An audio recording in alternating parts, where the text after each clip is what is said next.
What's up, gangsters? It's time for part 7 of the Tamiya 1/48 scale Spitfire fundamentals build, and it's all about the detail painting. And this episode is perfect because it's long, hard to do, tedious, and painful. So just like detail painting, but I think I got through it okay. Hopefully it will be helpful. I had some confusion in the instructions. There's a spot there where I gleefully claimed that Tamiya didn't call out a particular set of colors for part of the cockpit, and I made up for it because of my vast Spitfire knowledge, which is really laughable. And it turns out it's actually in the instructions after all, and I just didn't see it. But turns out I'm not the only one that didn't see that particular bit. So anyway, got that done and tried my best to explain my strategy. So anyway, without any further lip flapping, let's get to it. Okay, so the next step is to get to some of that detail painting. And I've got some things kind of laid out here. So we can talk a little bit about tools and techniques, because that's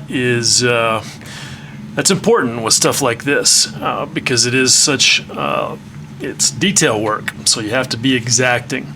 So the first thing with brush painting is what kind of brush. I am pretty particular about using really good brushes. And it doesn't have anything to do with brand name, although everybody's probably going to recognize this. This is a Winsor & Newton Series 7, but this is a Winsor & Newton Series 7 miniature. And it's a little bit different from the regular Series 7, and here's why. It's got a really short, pointy tip. Now, there are people who will say this or that about what you should or should not use. Particular types of brushes with particular types of paint. Yeah, I don't care about any of that. I'm going to use it for whatever I need to use it for. If it works, it works. And I like these because even though they don't hold a lot of paint, with oils, that's totally fine because I'm typically only putting paint on the very tip anyway. But as far as the rest of it goes, what I'm really interested in is the controllability, and I like the controllability of that little bitty short tip. Now, how small do you need? Well, you really don't need as small of a brush as a lot of people think. I see people posting stuff online about, oh, I got a number 10-aught brush, whatever. You really don't need something that tiny. The reality is that all that matters is the very tip of it. The number is basically, like on this one, this is a 0. And what that really refers to is the size of the ferrule, which is that metal collar around the brush. All that really matters is the tip of it. And you can see with this Winsor & Newton number 2 even, that I can bring it down to a really, really fine point. And again, that's what matters. So I've got a number 2, I've got a 0, and then I also do have a triple-aught. Because yeah, sometimes you really do need something that small. And we may be about to get into one of those situations. Okay, so that's brushes. The next thing is getting set up to actually do the painting and doing it in a way that reduces your chances of an error, which, let's face it, for stuff this tiny is very high. So again, going back to the same reason that I leave stuff on the sprue for as long as possible, when I get ready to do brush painting on little tiny parts, I like to attach them to a giant heavy handle. And there's a couple of reasons for that. One is because, as you can see with this double sticky tape, I can get all of them right there at once, so it makes it a little bit more efficient.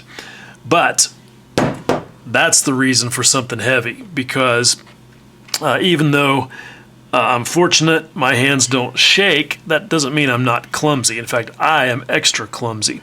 And so I want something heavy that's going to reduce the risk of a bobble as much as possible.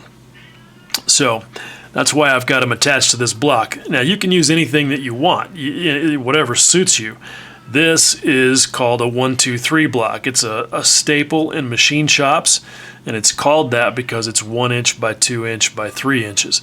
And they typically come in a pair, and I find all kinds of uses for them.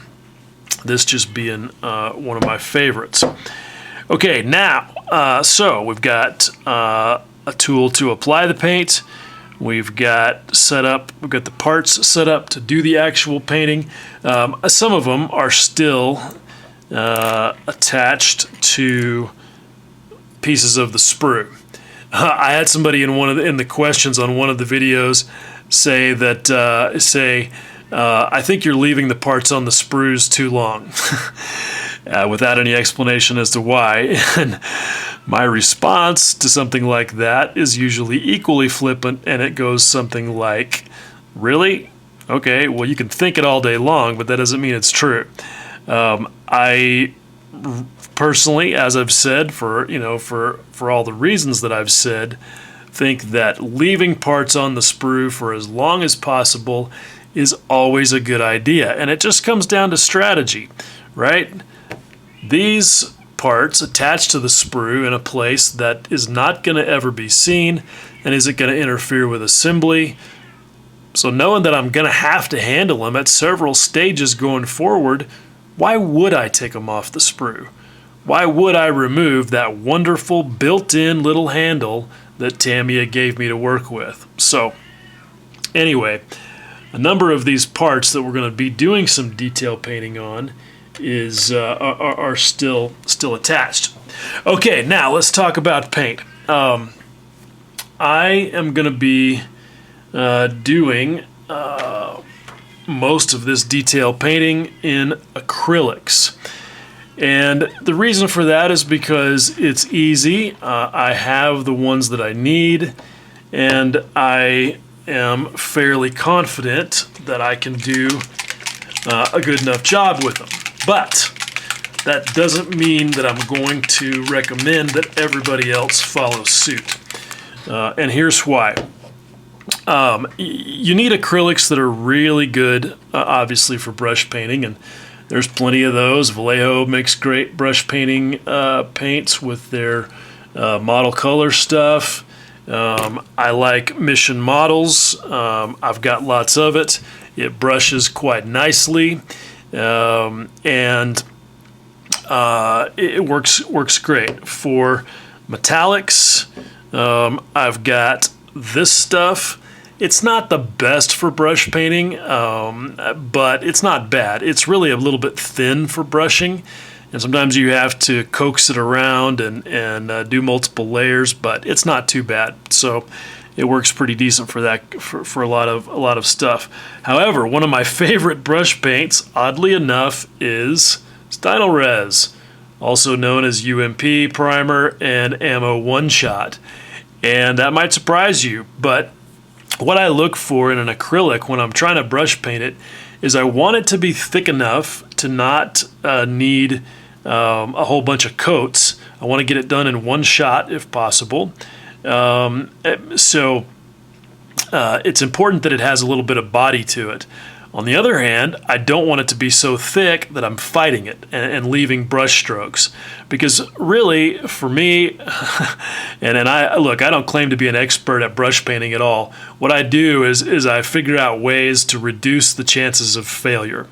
And for me, having brush strokes is a failure. So what I want to do is I want to do as much of my brush painting as possible without actually doing any brushing. And I'll explain what I mean by that. But basically for me, it's an exercise in taking advantage of physics and surface tension and part geometry to basically push paint into the area that it needs to go in, and let all of those things work in my favor to create the color separation, to create a color separation that's nice and crisp. Because if I'm dependent on my brush painting skills to do it, it's probably not going to look good. And as it happens, Stynylrez meets all of that criteria. And so I also have the white, and I'll use that to blend with the black to make that like 80 or 90% gray that I was talking about in the last segment. Now, having said all that, one of the important things with brush painting, especially for me, where I'm really likely to screw something up, is it has to be easy to fix. Because look, the odds are not in your favor. You're probably not going to get it done perfectly. And you are probably going to have to do a little bit of cleanup. And I have strategy for that. I want to know that the paint that I use can be easily removed if I at least get to it quickly, because what I'm typically concerned with is coloring outside the lines. And if I do that, I want to be able to take another small brush that I've dipped in whatever solvent is required so that I can basically erase my mistake. Now, acrylics, you're not the best for that because they skin up pretty quickly, and even though you can remove your mistakes with water, depending on which acrylic it is, IPA also works. I have also figured out, kind of by accident, that 409 works. 409, if you're not familiar, is a pretty common household cleaner. And this is good because what you want is for whatever solvent is required to erase your mistake to not also erase the base color that's underneath it, because then you're just double screwed and you got to start all over. And IPA is not a great choice when you're working with MRP because, as I've mentioned, IPA will erase MRP with a quickness. And so it's not a great choice for fixing mistakes when you're painting directly on top of MRP. I have found that if I've got something that's already been, that's already got a clear coat on it, which in my case, most often, if I've got a utility gloss on there, which is most often in my case going to be aqua gloss, that I can use IPA if I'm quick and careful. Now, that brings me to a point. Sometimes it's a good idea to lay down a clear coat as a barrier for this reason exactly. If you feel like you're in a high-risk situation where you might make a mistake, you may have to do some cleanup, having a barrier coat on there is often a good idea because it will make cleaning up your mistake without affecting the base color underneath a little bit easier. So, I tend to approach detail painting with acrylics pretty cautiously, and I only do it in situations where I know that my personal odds of making a mistake are relatively low, just based on my experience. So, what do you do if you are not feeling so confident? It's an easy answer, and it starts with an E. Enamels. Enamels are fantastic for detail painting because they can be easily erased even a day later in most cases with plain old hardware store mineral spirits without affecting pretty much any base color unless the base color is also enamel. And that's again one reason why I just recommend people don't ever do base colors using enamels. There's just not any good reason to. So, if you are at all unconfident in your skills or your hands not shaking or whatever, then you need to pick yourself up a set of basic enamels. And Testors enamels are great for this, and typically pretty easy to find in the United States at least. Overseas, maybe tamiya enamels. You may be able to find those. And if you've got some silver, some red, some kind of a brass color. Gold is usually pretty decent for brass.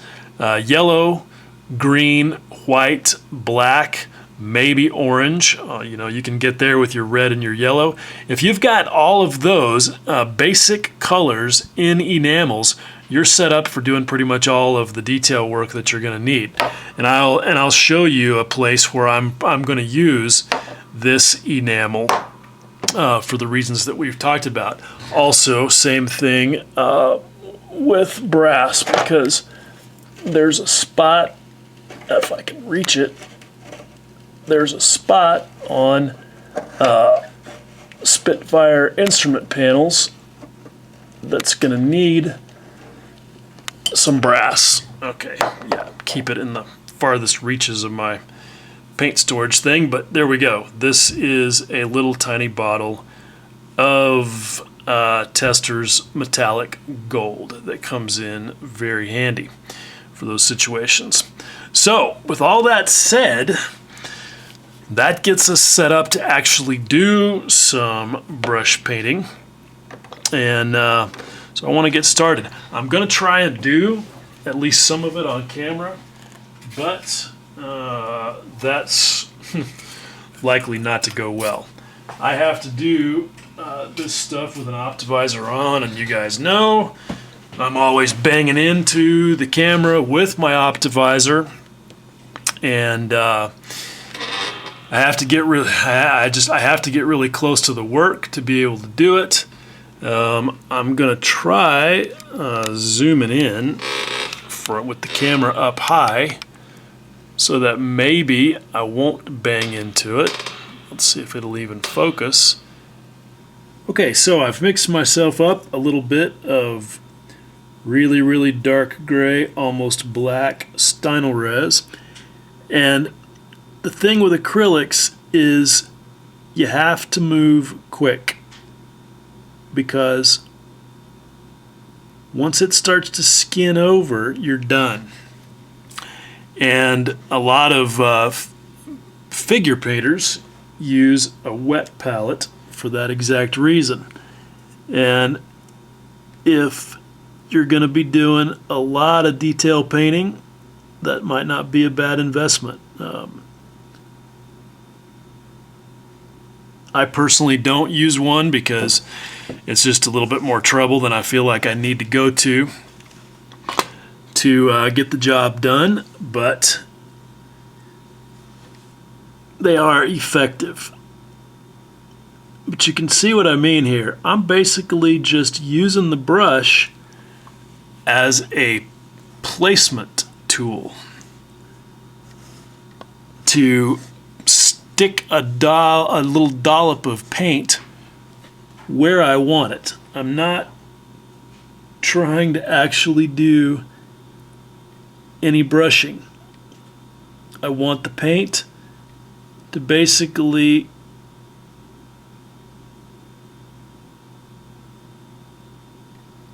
just flow. Okay, now that's not great because it already went a little outside the line that I wanted it to. It went a little further up the side of that green part than I really wanted it to. So this is a good point to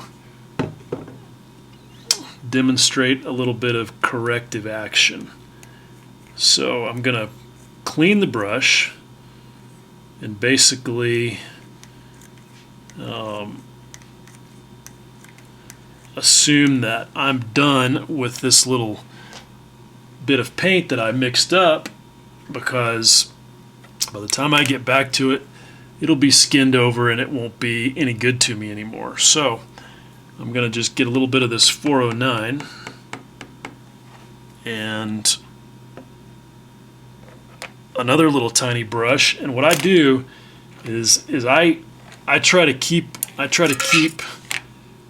my correcting brush right handy. Like, I will usually even keep it between my teeth while I'm working, so that if a situation comes up where I have to have it, it's definitely easy to grab. So let's see here if I can do this. I honestly don't know if the 409 is going to work on this Stynylrez. I can't remember if I've ever tried it or not. That stuff skins up so quickly. you're just going to fight fixing it if that happens. I'm going to try a little IPA. Not a good idea, really. See, the IPA takes it off, but you really have to be cautious with it. No, and I'm getting off camera here, I can tell. So yeah, that was a fail because look, I cleaned up the Stynel res, and again, maybe this will show up on camera, I don't know. You can see I cleaned up where I went too far up the side of that thing with the Stynel res, but I erased a little spot of the green paint there. So yeah, that's why I say, you know, use acrylics at your at your peril. So now, what am I going to do?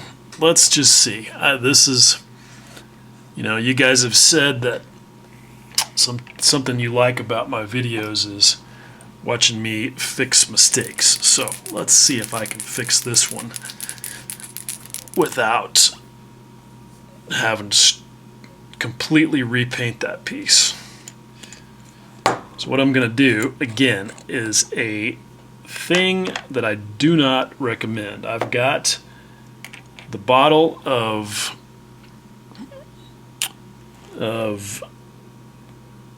MRP interior gray, British gray green, interior gray green, whatever the heck it's called.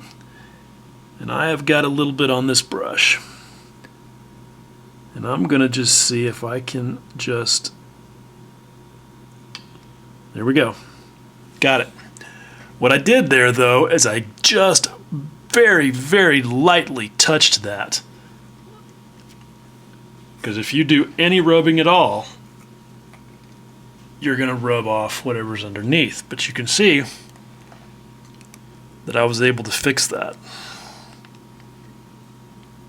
Maybe, if it'll focus up that close.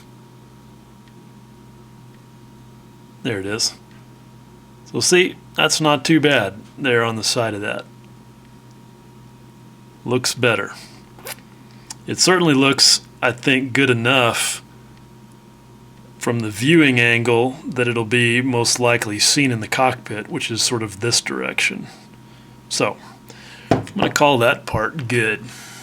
Okay, so getting back at it, I reviewed that segment that I just did, and I feel the same about it that I generally feel about all of my brush painting, which is not great. But it is what it is, you know, the usual whining about trying to work on camera. We'll try and do a little bit better now. But before I move on, I did go ahead and finish some of these little bitty pieces with black and also did some white. And you can see why I'm not just super stoked. Those light bulbs are not as crisp as I'd like for them to be. I went ahead and did that white circle there, and I almost blew it on that one, but I think it'll be okay. You can see kind of here on this lever part that why I'm not super happy. It's not, you know, the color separation between the black and the green is not quite as tight as I want it to be. And I definitely colored outside the lines on that part, that black box part right there. That I will take care of with the when I do the silver stuff.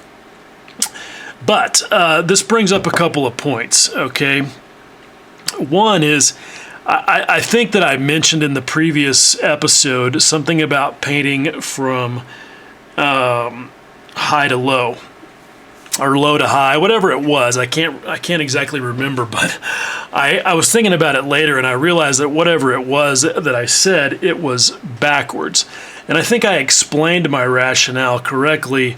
I just didn't really I didn't really name it correctly. Because what I'm talking about is trying to always paint the low-lying parts of your geometry with a brush if that's what if you have to make a choice. If you can mask and spray the high parts, then you're better off, because it's almost impossible to get a good clean edge when you have to paint from high to low. And these examples right here, that circle, that lever, those are perfect examples of what I'm talking about. You're almost always going to slip over the edge, and then you also have to deal with painting the side of the part that sticks up, even if it's only sticking up a little bit. And that is almost impossible to do perfectly. Whereas if you are working with the low-lying part, the raised portion acts as kind of a natural dam, if you will, for the paint to flow up against. And so that's what I mean by using physics and surface tension and part geometry to help you create a really crisp, straight color separation. And that's the first thing to getting an impression of realism is having good, tight color separations. And it's just, your odds of pulling it off when you're working on a raised surface and not slipping over the edge and getting down to the lower portion is just not very good. So if you have a choice, try to engineer your strategy such that your riskiest operation is performed on the lower part. So, I don't know which makes more sense to call that, painting high to low or low to high. Point being is you want to try and get the high stuff done in the easiest way possible, which is always going to be spraying. But sometimes you don't have any choice, okay? Like I had to spray that lever part right there because of the green. And then I have to brush paint the black part. There's just really no choice. So it is what it is. Now, the second point that I want to make about that is that all is not lost, because we still have washes yet to do. And washes should help tighten some of that up, because they are naturally going to flow into all of those crevices and corners and will ideally disguise some wavy lines. So we'll see how that goes, but that's going to take place in the following episode. Now, since I did not do such a great job of brush painting on camera, I've got another piece that I'm going to do, and that's this right here. Okay, this area inside the fuselage right here is supposed to be black, and also this little section right here. And really, this larger one is big enough to justify masking and spraying, but I forgot about it, and I got to brush paint the smaller one anyway. So, and you'll also notice that I've already glued in that little black console part, and that's because I forgot to spray it earlier because it had fallen off of the sprue. So, no big deal, just went ahead and glued it on there, and I will paint it along with the other part. And what you can see is, again, I've got a nice big giant handle. This flower pot's great because it's pretty beefy, and it raises things up about 6 inches off the bench surface and gets my face closer to it so that I don't have to jack myself up with bending over quite as much. I also want to mention these things. These are one of my favorite items at my workbench. This is called a weighing boat, and these are, if you can find them on Amazon, you buy them in a box of 100. They're super cheap because they're just made out of aluminum foil, and they're used for weighing laboratory stuff in laboratories. But they're great because they're disposable, recyclable. Mix up some paint in this side. Once it's dry, you're done with that side. Flip it over and use the bottom. A bonus is that it's significantly thicker than regular kitchen foil, but not as thick as beer can aluminum. And so you can cut pieces of it out sometimes to make details. So, like little hose clamps or metal straps or, just stuff like that. All right, so going back with the Stynylrez, and squirted out way too much of that. But anyhow, I'm going to mix some of this up to that nice dark gray, and I'm not worried about it being exact. I feel like that we tend to get a little too fixated on having all of our colors match. And if you look at a lot of photos of the real thing, one thing that you should notice is that these mechanical assemblies are generally a patchwork of various shades of similar colors, if not, completely different colors altogether. And that has to do with differences in, paint suppliers, manufacturing suppliers, but also because of the differences in materials. They just may have different texture. A piece of cast metal, for example, is going to have different texture to a piece of rolled metal. Just different. There's just lots of obvious reasons why these things are different, and you can bring another level of realism into your work by accounting for that variability, as well as creating more visual interest. Okay, here we go. Going to zoom in and try this again. Okay, so here we go. I've got a number 0 brush ready to go, and I need to get to work because I've only got a certain amount of time before this paint skins up. All right, so again, I'm going to just be trying to push the paint into the areas where it needs to be, and doing as little actual brushing as possible. This paint will shrink down a lot, so if it looks like I'm putting on a tremendous amount, don't worry, because it'll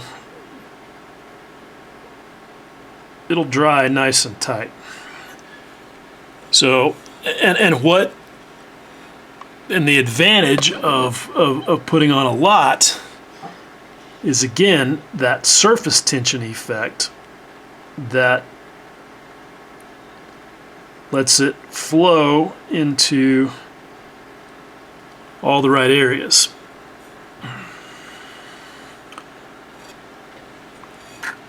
And you can see on the edge there, maybe I've got a little bit of overflow. Again, that's that problem of painting high to low.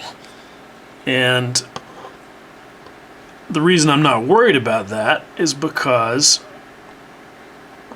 it's going to get a wash that I think will probably take care of that. I have to be careful here. Yeah, and it looks like that's all gone blurry. I apologize. I just don't know a really good solution for doing this stuff on camera. Anyway, that's basically what I'm trying to show. I'm going to go ahead and finish this up and not torture you guys with any more out of focus bullshit. All right, I have wrapped up this detail painting. I believe the one thing that I haven't done is paint the seat. But I think I'm going to just sort of save that because, kind of like the instrument panel, it's almost an episode unto itself, because that'll get into seat belts. Instrument panel, I haven't decided yet exactly how I'm going to approach this. If I'm going to just use the decals as they are, if I'm going to punch them out, but we'll get to that. That's going to be, again, an episode to itself. But the instrument panel will attach to this thing, which I feel pretty okay about. You can see what I was talking about with the brass and the silver things there. where I chose to use enamel. That big rectangular thing, I felt like I could get away with painting with acrylic, but those other 3 bits I did with enamel. And you can see the difference between this gold and the I think that's ammo brass acrylic. This is more like sort of old brass that's tarnished a bit. This is more like sort of new brass, so it's fine. The chrome silver that I used there for those 2 little switches, it's a little bit bright really for this. I really should have some metallic silver, but that'll get dulled down by the time this gets some clear coats on it. And so this is a good point to talk about that, because the next step for all of this in the next episode is going to get into doing washes on all of this stuff. And you cannot use an enamel wash where you've got enamel paint. You're just not going to get away with it, especially in something like this where it's so small. You try it, you're going to end up with no more little brass and silver thing and a bunch of little metallic pigments floating around in your wash, and you absolutely don't want that. So this piece is going to get a barrier layer of aqua gloss on it before I do the washes. And yes, that means that I was not really planning to put a clear coat down before I did the washes, and I wasn't, and I generally don't. I generally put my washes straight on the paint, but it depends, okay? I am, obviously doing this thing centered around using MRP. And as you can see, MRP is, its natural finish is relatively slick. That's a nice, what I call semi-gloss. And washes will flow on that pretty tight. Now, you don't necessarily have to have a glossy surface to do washes, but it depends on the effect you want. If you like an overall dirty, grimy kind of look and you don't mind bleed and washes kind of soaking into your paint, then you can do washes on flat paint all day long.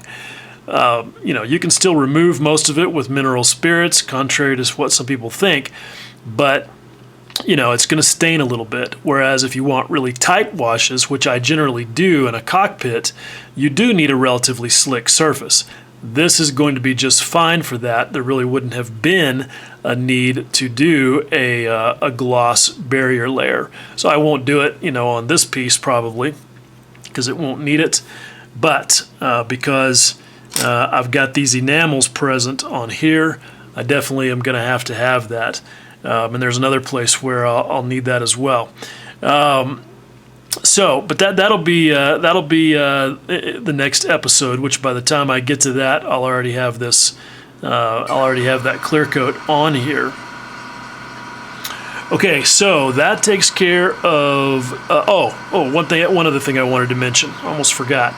Don't ever hesitate to cheat. Okay, if you look at this. If it'll focus where that switch is, you see it's got that black face around it, and I was able to achieve a pretty tight color separation. Okay, I did not do that with some magical brush painting skills. I did not reach for the black enamel. What I did is I used this right here. All right, this is a super fine point marker. It's archival ink. It's not the same as a Sharpie. It's fantastic because not only is that a super small point that you can do detail work with, especially where you've got a raised surface to work on top of, but this stuff basically will wash away with spit. So if I had slipped and colored off the edge of the little raised surface right there, it would have been no problem to just put a little spit on a real small paintbrush and clean up the mistake. So that's a little trick, and you should never hesitate to use tricks like that. Again, this is all about doing whatever you can do to mitigate the risk. and there are many. Okay, so this piece taken care of, you can see, and this is one place where I need a better metallic silver. It took about 3 coats of brushing on that Vallejo metal color to get that to look decent, and it looks pretty good now. But again, especially when you're working on top of a relatively slick surface like that, MRP, it just doesn't cover as easily. But looks good. Okay, also got done with this piece. Not 100% happy with it, but this was a good example again of trying to paint high to low, or low to high, whatever it is. I prioritized the detail painting with the low area, okay? Because as I was talking about in the last episode, all that black area is lower than where that strap is. So the whole thing was base coated in silver. Then I came back and brush painted the black on there.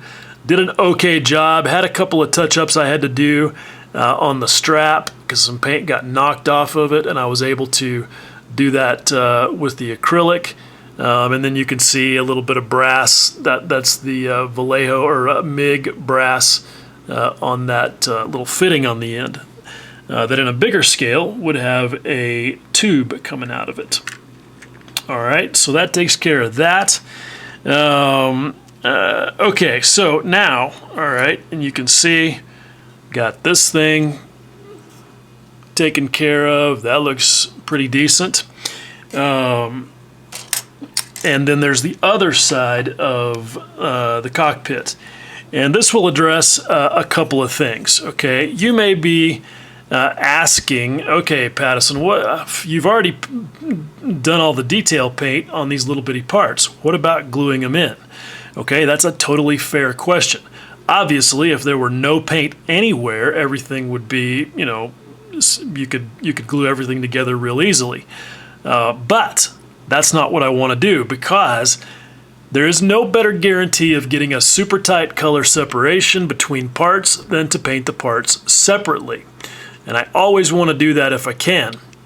So I take advantage of the fact that with MRP, it will melt pretty easily with sustained contact to Tamiya Extra Thin or any type of solvent cement.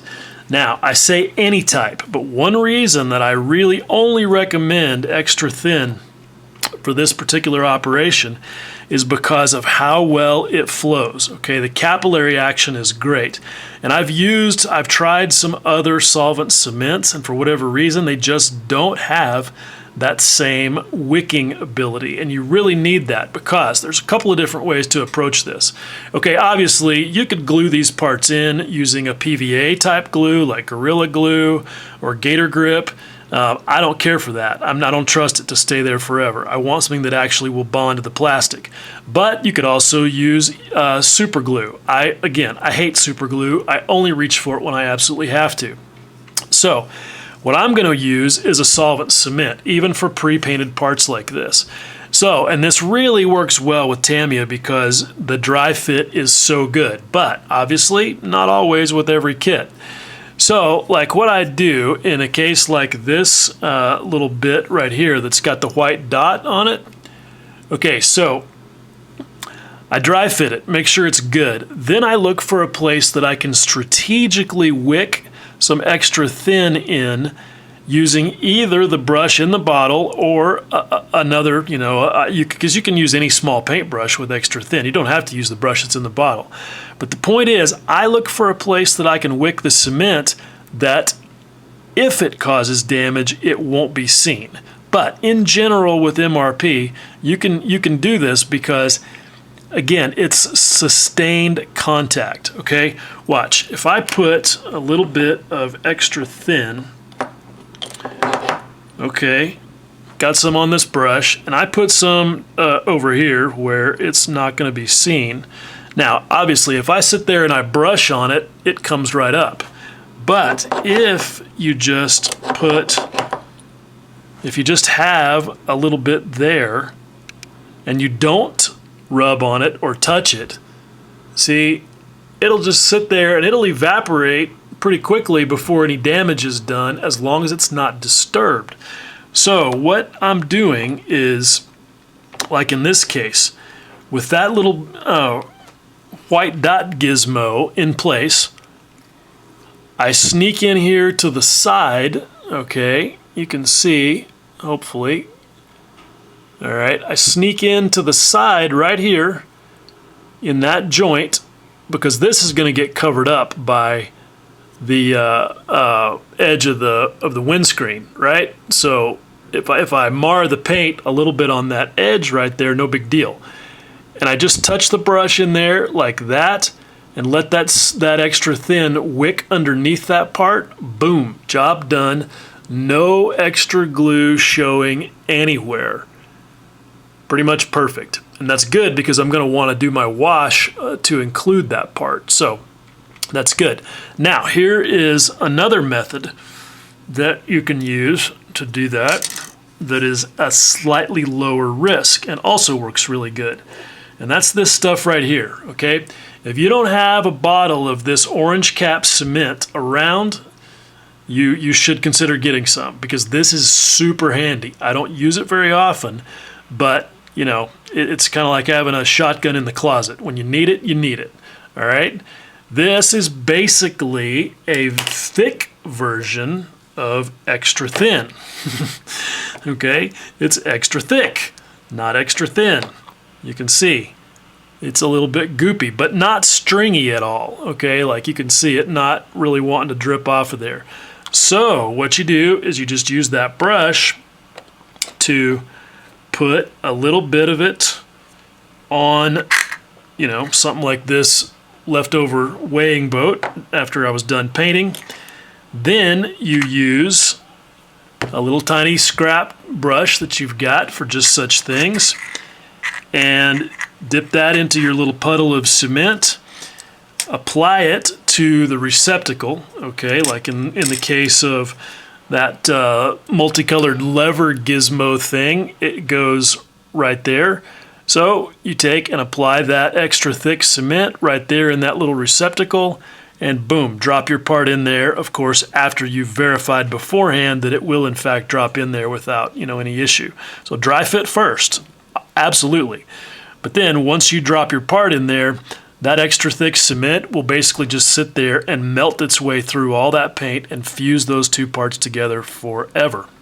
And again, you don't have to use a whole lot, and you don't want some, you know, excess to be smooshing out from underneath once you press that part into place. So you have to be careful not to get excessive with it, but it's a super clean and effective way of adding a pre-painted part.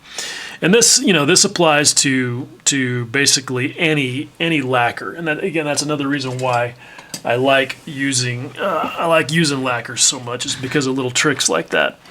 Now, you may have noticed, if you're super sharp-eyed, that there is some paint right there, some black and red and bronze. That's not called out in the instructions. But I remember from all of my Spitfire cockpit reference photos that is it's an air cylinder. I believe it's an emergency air valve that it's an emergency actuator for the landing gear, I think is what it does. And that lever is typically red, I think. Anyway, it adds a splash of color there, and I thought it looked pretty cool. And I painted that brass fitting thing with enamel, because again, that's one of those things that you're probably not going to get away with using an acrylic, or if you do make a mistake, you know, it's just not going to go well for you. So I think that looks good, but here's where we get into a little bit of behind the scenes story time. Yeah, because things did not go 100% smooth with any of this. All right, you can see there's 2 drops of red mission model paint there, which means I had to paint it at least twice. And that's true, because when I took a look at this after painting it the first time, that red handle was just just didn't look good. It was nubbly looking. It had, what happens with acrylics is you get a little particle in there because you push the paint a little too long. It starts to coagulate. You get a little particle in your brush bristles that you can't see until you deposit it on the surface you're painting. And then you have a giant goober in the middle of your tiny little handle. It looks terrible, and I can't stand it. It pisses me off and keeps me up at night. So and that's what I had. So I removed the paint from the little red handle, which was no fun. Painted it again, still didn't like it. Removed it again and painted it a third time. Yes, that's right. I painted that stupid little red handle 3 freaking times. Yeah, it happens. It's a thing. Okay, now, more story time, because it didn't end there. Actually, that was the worst of it. Yeah, I was looking at this little multicolored lever gizmo, and I was thinking, I don't think that forward lever that's called out black in the instructions is really supposed to be black. That's a metal lever right there. Probably should be metal, right? So decided to paint it silver. Yeah, a classic case of making things worse by trying to make it better. Because I had I was doing the right things. I had my, multiple points of contact with my brush hand, but my wrist bone rolled on the edge of my workbench, and I literally smashed a brush full of silver paint all over that. Fortunately, I didn't have a lot of paint on the brush, and it wasn't just horrible. And I immediately stopped what I was doing and got after it with some 409 and scrubbed on it with a little tiny brush. And I was able to scrub it off where it's, as far as I can tell, pretty much invisible. So that's good. Also, since I'm showing you this, that knob in the middle of that lever thing is one of the things I was going to paint with enamel. But I looked at it, felt like I could probably pull it off, and as you can see, in fact, I did. That's one thing that really did go smoothly. And another cheating trick, okay? Look at this. This is the compass, all right? Now, that thing is gray around the outside and black on top. How did I get such a tight color separation and do it so easily? I stuck it face down to the double sticky tape and just painted around the perimeter of it. No problem. I just used it to mask itself, basically. Also, keep in mind when you're assembling stuff like this, remember where the nub got clipped off, because on a case like this, even as tight as I clipped it, it is not perfect. And fortunately, Tamiya, it's almost like they think this stuff through. This part can go on there in one of 2 different ways. So just pay attention, make sure you face the nub to the rear so that if it isn't quite perfect, no one will ever see it. All right, so there's that. That all went okay. But this is probably the most difficult part of this entire detail painting exercise. And I blew it. I straight up screwed the pooch the first time around. My initial plan was that I had base coated the whole thing in silver. I was going to then brush paint the gray on the tanks and then positive mask the little straps and spray them with that interior green. Seems daunting because it's so tiny, and putting a piece of tape on either side of the little strap would not have been fun, but with a good optivisor and some tweezers and some good tape, the fact that that's a raised surface for that strap would have made positioning the tape, not horribly difficult. Well, I got to the second step of that, which was brush painting the light gray, which I just made as a mix of my black and my white Stynylrez, and I was almost done, and I got a goober in there because I pushed the paint too far. And I know I really, if I am going to do a lot of this, I really should be less lazy, and I really should be using a wet palette. I know I've said it several times, but it is purely a matter of laziness. I just don't feel like setting one up, and I always am overly optimistic and don't want to go get up and get the water and all that stuff. And so I just usually feel like I can get away with it, and usually I do. But it's been a while since I did 1/48 scale detail parts like this, and it's a little tougher. I mean, I've been spoiled on 1/32. And the bottom line is, I just wasn't doing a good job, and I screwed this up. I completely miffed it, because once you get a little goober in your paint, if it's an acrylic, you're not going to brush it out. It just gets worse because the paint just gets stickier and stickier. And you really just have to stop, accept your failure, strip the paint, and start over. And that's what I did. I stripped all the paint off of this. And I decided, in evaluating the situation, that I was going to take a different plan.